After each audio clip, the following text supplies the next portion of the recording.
Magandang umaga mga boss, may bago naman akong alagaan, no? Ito po yung tinatawag sa amin na burakwak.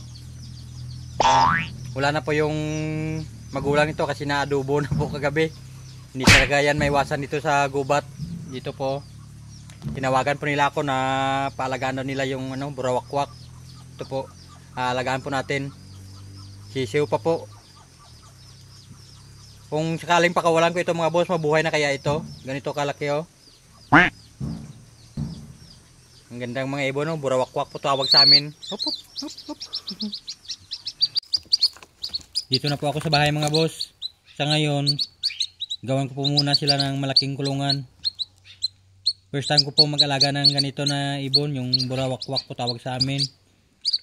Sana po may makapagsabi sa akin kung ano po yung magandang ipakain sa kanila.